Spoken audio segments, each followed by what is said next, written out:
করেছে সেটার বৈধতা দেয়া নিয়ে, আবার কোনো ব্যক্তি বিশেষকে এম্পাওয়ার করার জন্য, সেই জায়গা থেকে যদি 17টি সংশোধনী হতে পারে, তাহলে বাংলাদেশের এই 53 বছরের ইতিহাসে একটা গণ অভ্যুত্থান হয়েছে, দল মত নির্বিশেষে, যেখানে প্রায় সমগ্র জাতি ঐক্যবদ্ধ হয়েছিল।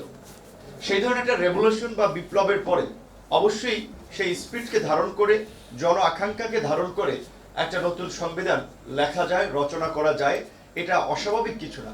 এখন এইখানে যদি আমরা রেটরিকের মধ্যে আটকে যাই, সাহিত্যিক কিংবা আপনার কি বলবেন, আপনার খুব বোদ্ধা শব্দ বাক্য ব্যবহার করে এটাকে জটিল করে ফেলি, তাহলে বোধহয় আরো জটিলতা তৈরি হবে। পুনঃলেখনটা আমি ক্লিয়ার না। পুনঃলেখনটা কি? এটা মানে অর্ধেক লিখবেন না, আংশিক লিখবেন না, পুরোপুরি লিখবেন, কতটুকু পুনঃলিখন লিখবেন? তার চেয়ে বরং হয় সংস্কার অথবা নতুন করে লেখা, সহজ ভাষায় পাবলিক যেটা বুঝবে। এই ফুয়াদ ভাই যেটা বলেছে, সংবিধান লিখেছেন ইংলিশে। এদেশের যেই দেশের মানুষ তার মাতৃভাষার জন্য লড়াই করলো, বাংলাকে সবার উপরে প্রায়োরিটি দিল, উচ্চ আদালতের রায় এখনো লেখা হয় বাংলায়। যিনি মামলার বাদী কিংবা যিনি আসামি কি বলছে, জাজ সাহেব কি লিখছে কিছুই জানে না, জানে সব উকিল সাহেব। ফাঁসির কথা লেখছে না, খালাস দেওয়ার কথা লিখছে, লেখে নাই। উকিল সাহেবের কাছে যায়, সে বলে টাকা লাগবে, খরচ লাগবে, ওই পর্যন্তই পাবলিক বোঝে, এর বাইরে কিচ্ছু বোঝে না। তো এই ধরনের মানে পরিস্থিতি থেকে তো আমাদের উত্তরণটা দরকার।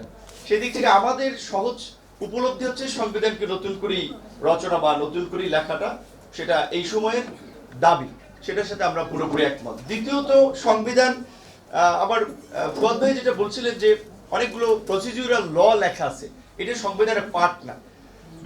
আপনার ঘরকে আপনি তো বিভিন্নভাবে সাজাতে পারেন, তো পুলিশ প্রধান কিভাবে নিয়োগ হবে সেটা সংবিধানের পার্ট না হলেও চিফ জাস্টিস কিংবা প্রেসিডেন্ট কিংবা এই ধরনের কনস্টিটিউশনাল পদগুলো, সবগুলো না, এভারেজ কিছু পদের বিষয়ে সংবিধানে একটা ডিরেকশন থাকতে পারে।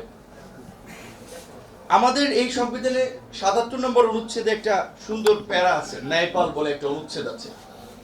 এই 53 বছরে এই ন্যায়পালের অস্তিত্ব অনেকে না পড়লে, বিসিএস এর জন্য না পড়লে ছাত্ররাও জানে না, বা সাধারণ মানুষ যার ওই প্যারায় যাওয়ার প্রয়োজন হয়নি সে জানেও না যে ন্যায়পাল বলে কিছু আছে, সেটার একটা ইমপ্লিমেন্টেশন এখানে কখনো হয়েছে।